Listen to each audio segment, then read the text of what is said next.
Bonjour à tous et bienvenue à la vidéo de formation stratégie de trading de Vincent Gann qui appartient à la série Apprendre à trader en un mois proposée par le groupe FXM. Alors je vous invite à prendre connaissance de l'avertissement sur les risques liés au trading. Donc Vincent Gann avec vous aujourd'hui pour vous proposer cette vidéo. Donc cette présentation est réalisée à titre purement indicatif et bien entendu je vous rappelle que les CFD et le Forex sont des produits à effet de levier donc qui comportent un risque important pour le capital de trading si vous n'êtes pas formé. C'est justement l'objet de cette vidéo. Alors on va passer sur les graphiques. Vous avez donc sous les yeux la plateforme de trading MarketScope. C'est l'outil graphique de la Trading Station qui est la plateforme téléchargeable de FXM France. On va partir d'un graphique vierge, très épuré et un à un, nous allons ajouter les indicateurs que je combine pour proposer des stratégies de swing trading. Alors c'est globalement assez simple, mais finalement ça résumera donc tout ce qu'apporte l'analyse technique dans la prévision boursière. Alors la base de l'analyse technique dans la prévision boursière, c'est bien sûr la tendance. Au final, ça peut paraître assez simple, le marché est soit haussier, comme l'est l'euro-dollar depuis le début de l'année, première séance de l'année, actuellement. Le marché peut être baissier et parfois en range. Si on comprime, on voit bien que l'euro-dollar est en range après avoir été fermement baissier depuis les 1,40 $ sous la pression de la Banque Centrale Européenne. L'analyse technique, c'est avant tout l'analyse visuelle, repérer la direction du marché. Et puis on a souvent donc l'adage, pour gagner en bourse, on achète en tendance haussière, on vend en tendance baissière, ou on peut vendre la résistance, acheter sur support dans un marché en range. Oui, mais voilà, si vous achetez le dernier jour d'une tendance haussière ou si vous vendez le dernier jour d'une tendance baissière, et ben, au final, vous avez bien vendu dans le sens de la tendance baissière, acheté dans le sens de la tendance haussière, mais vous serez au final perdant. Il est faux de croire que l'analyse technique permet d'acheter au point bas ou encore de vendre au point haut. Et si quelqu'un vous présente une méthode de trading ou un indicateur vous expliquant qu'il vous permet d'acheter là ou de vendre ici, c'est faux. Ça n'existe pas et vous pourrez donc vous détourner de cette formation. Par contre, l'apport de l'analyse technique à la prévision boursière, c'est de venir qualifier une tendance et même d'en faire un classement. Là, la tendance, elle est bien baissière, mais vous auriez pu identifier d'autres tendances baissières de la même force. Il faut bien faire un choix vers laquelle aller. On n'a pas des capitaux infinis.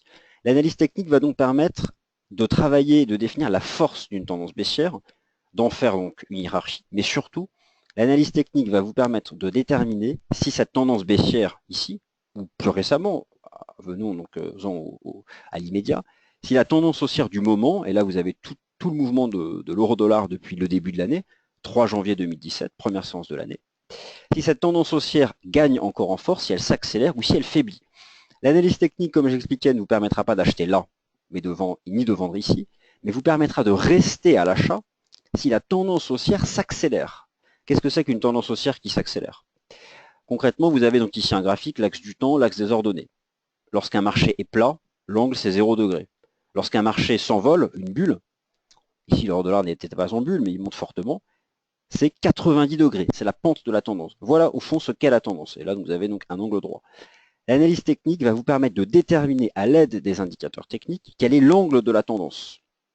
0 degré, 20 degrés, 30 degrés, 45 degrés, 70 degrés de hausse. Bref, tant que vous êtes à l'achat dans une tendance haussière, et là c'est très visuel, vous avez une succession de creux et de sommets ascendants, tant que la pente de la tendance s'accélère, tant que la tendance haussière se pentifie, aucune raison de sortir. Et puis arrive un moment où le marché monte, mais ça se dépentifie. Et ça monte toujours, mais moins vite. À ce moment-là, vous pouvez vous poser la question. Nous, ce qu'on va essayer de faire à travers la stratégie de trading de Vincent Gann, c'est d'identifier et de sélectionner pour être à l'achat uniquement dans ces phases-là et sortir dès que nous n'avons plus ces caractéristiques d'une tendance haussière qui gagne en force période de temps après période de temps. Alors, pour qualifier une tendance haussière, et tout ce qui est dit ici est valable pour une tendance baissière, mais à l'envers, pour qualifier donc une tendance haussière, il nous faut déjà une tendance haussière. On a ici celle de l'euro-dollar depuis le début de l'année. 1,0350 $ jusqu'à 1,1295 récemment. D'ailleurs, au passage, la boucle est bouclée, puisqu'ici c'est l'élection présidentielle de Donald Trump le 9 novembre. Tout a été effacé. La chute, la remontée. Donc là, la tendance haussière, elle est nette.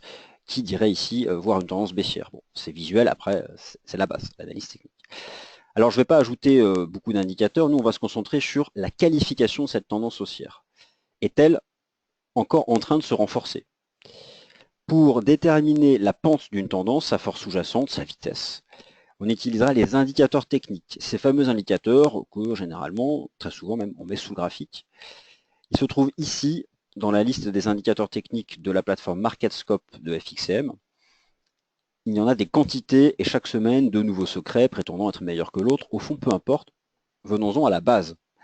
Les indicateurs techniques, on les appelle souvent les indicateurs de momentum. C'est quoi le momentum? Le momentum, c'est juste un terme générique appartenant aux mathématiques, c'est un taux de croissance. La population française passe en 1800 de 30 millions d'habitants à 1960 en 2000 120 millions. Elle a un momentum par siècle de 100%, elle double. C'est juste un taux de croissance dans le temps. Donc, à la base, cet indicateur de momentum, c'est juste un taux de variation en pourcentage. Donc, sur la plateforme MarketScope de FXCM, vous allez aller chercher le taux de variation, rate of change, taux de variation. Ce n'est pas un indicateur technique parce qu'un indicateur technique, c'est créé par quelqu'un. Un analyste, un financier, n'importe qui, utilise les prix pour créer son indicateur. Le momentum, si quelqu'un cherche à en prendre la paternité, c'est tout simplement abusif. Ça appartient à tout le monde. Donc ici, le ROC, Rate of Change, vous donne sur la période écoulée, donc ici vous avez un taux de croissance glissant à 14 jours, le taux de croissance entre le jour J et le cours d'il y a 14 jours. Le marché est haussier tant que le taux de croissance glissant est supérieur à 0. Ici, vous avez des pourcentages. Si entre aujourd'hui, nous sommes le 13 juin, et il y a 14 jours, le taux de croissance est inférieur à 0, donc négatif, c'est que le marché a baissé depuis 14 jours. Donc, sur ce taux de croissance glissant, qui est l'expression la plus pure du momentum, il est important de faire apparaître la ligne de 0, 0%. On va mettre en vert, code couleur, généralement vert c'est positif. Et donc on va se concentrer sur le mouvement récent de l'euro-dollar.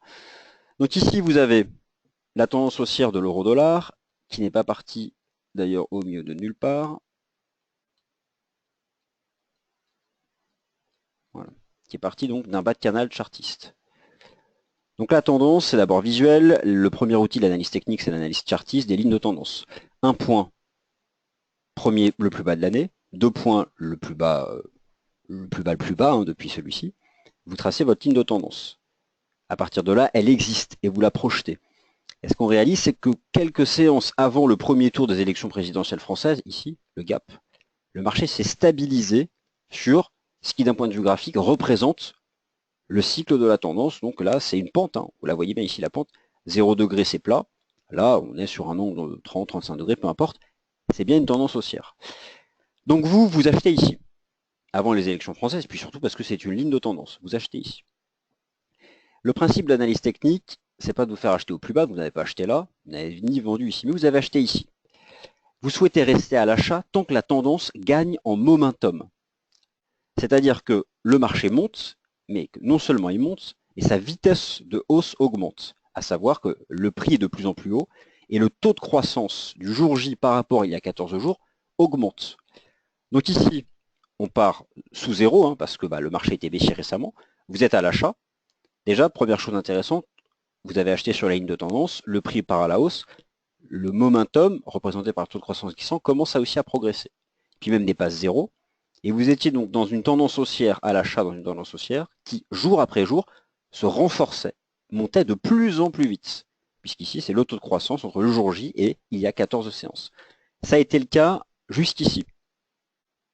Donc concrètement, en appliquant juste l'approche prix-momentum, prix, taux de croissance glissant, vous aviez acheté sur la ligne de tendance et vous pouviez rester à l'achat jusqu'à ce que le prix soit contredit par son momentum jusqu'à ici.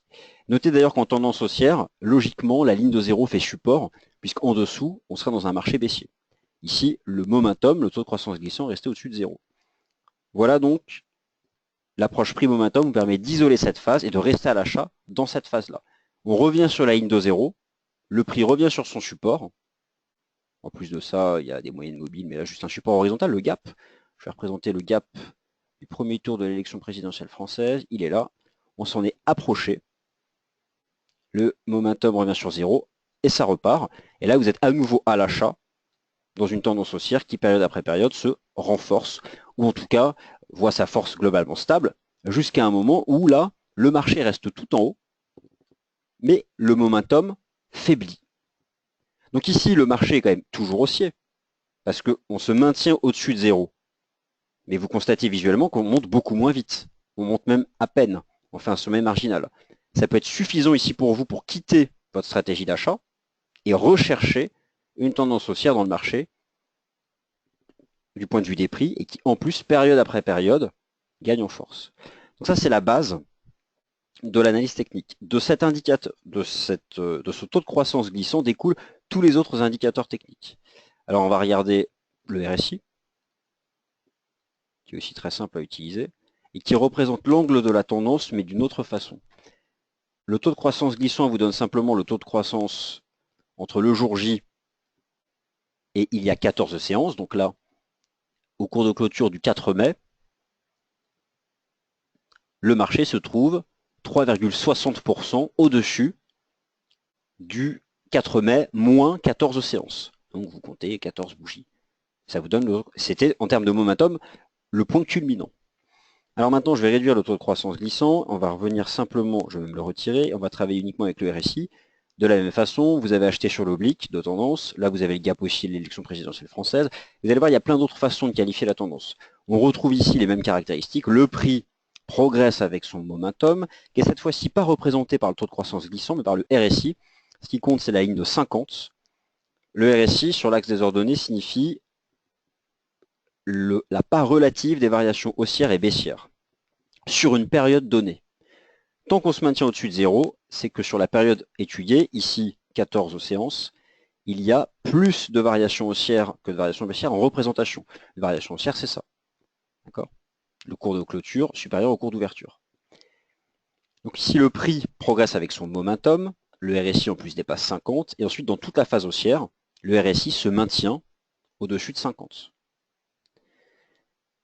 Ça, c'est donc la première façon de qualifier une tendance. Maintenant, dans une tendance haussière, quelles sont les autres informations à notre disposition? Des prix, on en déduit la dérivée première, donc voilà, l'angle. On voit bien, c'est très visuel, on le voit ici, mais on peut simplement représenter ça par des indicateurs. Quelles sont les autres informations? On a les capitaux et la façon dont se comportent les traders et les catégories de traders. Statistiquement, les traders professionnels, globalement, sinon il n'y aurait pas d'industrie, sont gagnants. Si statistiquement 90% des sociétés gérant des fonds étaient perdants, il n'y aura pas de finance. Par contre, statistiquement, les traders particuliers, quelle que soit la classe d'actifs, marché des actions, indices, forex, sont globalement perdants.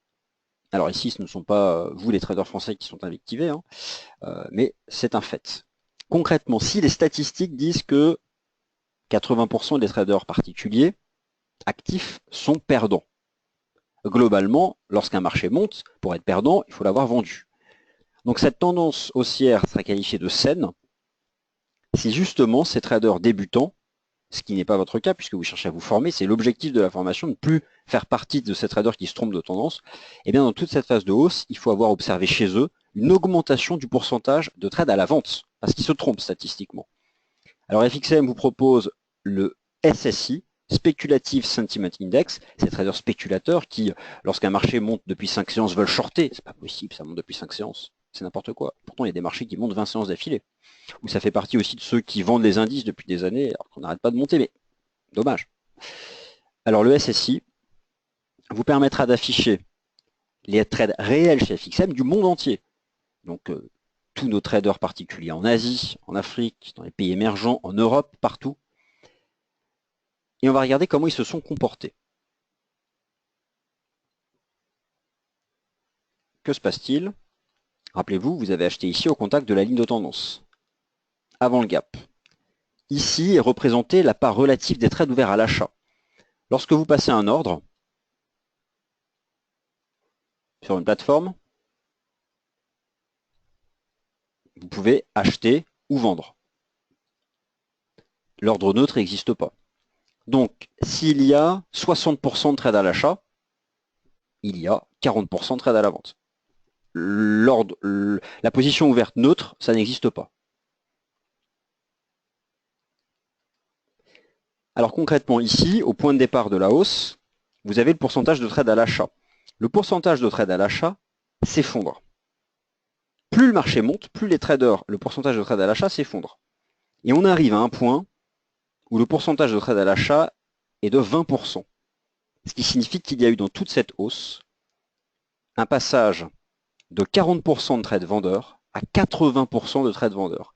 Toute la hausse a vu le doublement du poids relatif des trades à contre-tendance. Statistiquement, les traders particuliers se trompent, donc c'est très sain pour la tendance haussière. Si on avait eu au contraire ici les positions des pros, des institutionnels, il aurait fallu au contraire observer qu'avec la hausse des prix, le pourcentage de trades à l'achat augmentait. Donc c'est très rassurant, d'une certaine façon, de voir les débutants se tromper de sens. Parce que c'est les statistiques qui disent que sur des grands nombres et sur longue période, et quelle que soit la classe d'actifs, ils se trompent de sens. Donc on a vu deux façons essentielles d'être à l'achat, non seulement dans une tendance haussière, ce qui est la base, mais dans une tendance haussière qui est saine. Pour juger de cette force ou de ce caractère sain de la tendance, on a vu qu'on étudiait son angle entre 0 degré et 90, avec les indicateurs techniques, le taux de croissance glissant, ROC, le RSI. Et il y en a plein d'autres, mais ici, ce sont les deux proposés. Maintenant, il est important aussi de voir les capitaux. Vous avez forcément entendu dire que pour retourner une tendance baissière, un marché peut baisser parce qu'il n'y a plus d'acheteurs, les carnets se vident. C'est le crack. Par contre, pour passer d'un marché qui s'est effondré à une nouvelle tendance haussière, il faut le retour des acheteurs. C'est beaucoup plus dur de faire monter un marché. Alors, le volume est enfin la dernière indication qui vous permet de juger la force d'une tendance haussière. Nous allons aller voir ensemble le taux de change USD-Yen. Rappelez-vous, le marché, trois types de tendances. Marché neutre, tendance haussière, marché neutre, en plus épaule-tête-épaule, tendance baissière, marché neutre. En plus, vous avez ici le dollar yen, le marché neutre, on ne l'a pas fait au milieu de nulle part. Les chiffres ronds ont une importance en analyse technique. Tout l'été dernier, le dollar yen s'est stabilisé sur 100. Il n'y a pas de hasard. Le chiffre rond, comme quoi, c'est... Ne serait-ce que parce que beaucoup de produits dérivés ont des barrières désactivantes, des strikes basés là-dessus. Donc, c'est pour ça que le spot est impacté. Tendance baissière, marché neutre, nouvelle tendance haussière. Imaginons que vous ayez acheté ici. Vous êtes très bon. Mais chaque jour, le marché monte et puis vous vous posez la question, est-ce que cette tendance haussière est vraiment saine? On vient quand même de ça. Ça peut être lu comme un simple retracement de la baisse avant de rechuter. Vous vous interrogez sur la qualité. Est-ce qu'il s'agit vraiment d'un marché haussier ou simplement de retracer la baisse? C'est à ce moment-là que vous allez reprendre l'angle de la tendance, la façon dont se comportent ceux qui se trompent statistiquement, et donc qui doivent vendre ça, et enfin, les capitaux. Puisque pour passer d'un marché baissier à un marché haussier, et là le marché a fortement chuté, il faut le retour des capitaux qui vous suggérera que les institutionnels reviennent à l'achat. C'est justement ce dernier indicateur qui nous intéresse, les capitaux réels, la monnaie, l'argent, en euros, en dollars, en yens, toutes les devises, revenus sur le dollar yen lorsque la tendance haussière a commencé. Et là, c'est significatif. Dans toute la phase de range, pas de volume. Au départ de la tendance haussière, explosion du volume, qui ensuite s'est maintenu bien au-dessus de la moyenne des dernières semaines. Donc je vais représenter ici globalement les plus hauts atteints par le volume sur les mois précédents.